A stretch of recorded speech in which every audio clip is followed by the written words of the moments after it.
ಸಾಧ್ಯವೇ? ಎಂಥ ಹೆಣ್ಣಸಿಗೆ ಆಗಲಿ ಪ್ರತಿಯೊಂದು ವಿಷಯದಲ್ಲಿ ವಿಧೇಯರಾಗಿರಲು ಸಾಧ್ಯವೇ? ನಾನೂ ಮನುಷ್ಯನೇ ಅಂತ ಹೇಳ್ತಾರೆ. ಸಾಧ್ಯವೇ?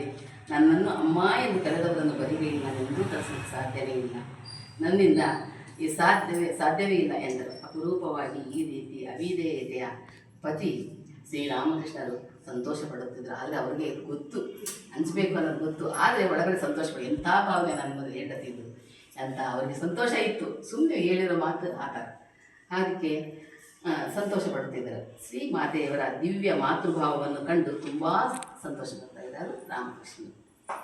ಇದನ್ನು ಮನಸ್ಸಿನಿಂದ ಸ್ವೀಕರಿಸುತ್ತಿದ್ದರು. ಸತಿಪತಿಯರಲ್ಲಿ ಸದಾ ಸರ್ವಕಾಲ ಹೊಂದಾಣಿಕೆ ಇರಲು ಸಾಧ್ಯವಿಲ್ಲ ಅಂತ ಹೇಳ್ತಾರೆ ಮಾತೆ.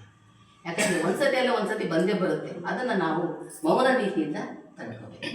ಮೌನ ರೀತಿಯಲ್ಲಿ ಸರಾಗವಾಗಿ ಹೊರಟೋಗ್ಬಿಡುತ್ತೆ ಜೀವನ. ಆದರೆ ಭಿನ್ನಾಭಿಪ್ರಾಯಗಳು ಒಂದಾಗ ವಾತಾವರಣ ಬಿಸಿಯೇರಿ ಸಂಬಂಧಗಳು ಕೆಡದಂತೆ ಪ್ರತಿಭಟಿಸಬೇಕು.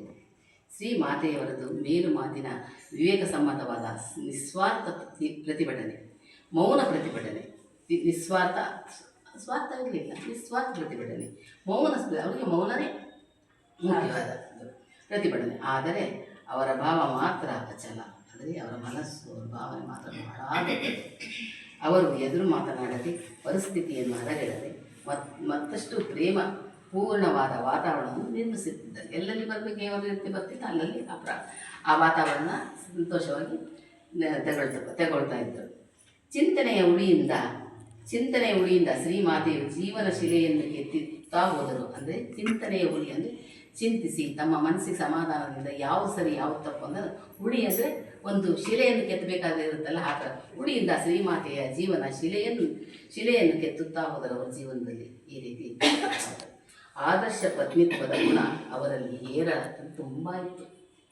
ಶ್ರೀಮಾತೆಯ ಜೀವನ ಶೈಲಿಯಿಂದ ಕಲಿಯಬೇಕಾದ ಅಂಶ ಇದು. ಅದೇ ಆದರ್ಶ ಪತ್ನಿತ್ವದ ಗುಣ ಅವರಲ್ಲಿ ಬಹಳ ಇತ್ತು.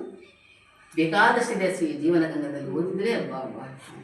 ಪ್ರಾಚೀನ ಕಾಲದಲ್ಲಿ ಪುರುಷರು ಸ್ತ್ರೀಯರ ಮೌಲ್ಯಾಚರಣೆಗಳನ್ನು ಎತ್ತಿ ಜೀವನವನ್ನು ಸಾರ್ಥಕ ಮಾಡಿಕೊಳ್ತಿದ್ರು. ಮೊದಲ ಕಾಲದಲ್ಲಿ ಪ್ರಾಚೀನ ಕಾಲದಲ್ಲಿ ಪುರುಷರು ಸ್ತ್ರೀಯರು ಮೌಲ್ಯಾಚರಣೆಗಳನ್ನು ಎತ್ತಿ ಹಿಡಿದು ಜೀವನವನ್ನು ಸಾರ್ಥಕ ಮಾಡಿಕೊಳ್ತಿದ್ರು. ಆದರೆ ಬರುತ್ತಾ ಸ್ತ್ರೀ ಪುರುಷರಲ್ಲಿ ಸಮಾನತೆ ಬಂದ್ಬಿಟ್ಟಿದೆ. ಸಮಾನತೆಯ ಭೂತ ಹೊಕ್ಕು ಅತೃಪ್ತಿ, ಅಸಮಾಧಾನ, ಅಸಹನೆ ಭೂತಾಕಾರವಾಗಿ ಬೆಳೆದು ಮನೆಗಳಲ್ಲಿ ಶಾಂತಿ ಇಲ್ಲದಂತೆ ಮಾಡುತ್ತಿದೆ. ಹೌದಲ್ವಾ? ಸೇವೆಯಲ್ಲಿ ತೊಡಗಬೇಕು. ಪತಿ ಪತ್ನಿಯರು ಪರಸ್ಪರ ಸೇವೆಯಲ್ಲಿ ತೊಡಗಬೇಕು.